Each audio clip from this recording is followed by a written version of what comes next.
As a leader at your company now, how important is it to form diverse engineering teams? Yeah, this is a great question. I think diversity across all industries are important in general, but I think especially in tech because it's changing the landscape of how we live and work rapidly. So we do need all hands on deck to help orient it in a direction that is meaningful, positive, and productive. So since tech is really becoming a larger part of our lives, it's really useful. It's necessary to make it a useful integration. So having as many diverse minds on deck to like attack problems from all different angles is really important so that we can have those different viewpoints and we can pressure test it from different angles at the pace that tech is moving. We can already see like some negative effects of tech, but we can counteract it if we can get ahead of it by having more tools in our arsenal. And it also helps a company stay very resilient. So if you only hire one type of person, for instance, you only get one type of problem solver, and that does not really generalize well to a wide variety of problems that you might face. So diverse teams are much more resilient to external influences or changes.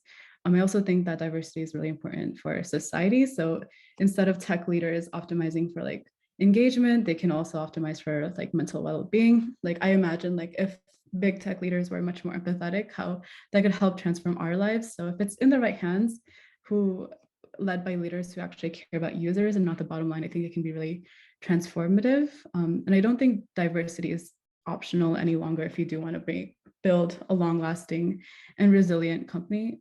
People hold a wealth of knowledge. We're all like walking like Googles, and it's a huge untapped potential if you have different sources. So you can tap into people from vastly different experiences and perspectives and bring you so much more knowledge to leverage with. And one important thing to notice is that diversity does not mean lowering the hiring bar. I think people kind of think that those two go hand in hand. It's being able to recruit, source, support, retain people from different backgrounds at the skill level you want. And diversity also extends beyond race and gender. It's also different personality types, different backgrounds, ages, disabilities, upbringings, viewpoints. It's a lot of different hemispheres.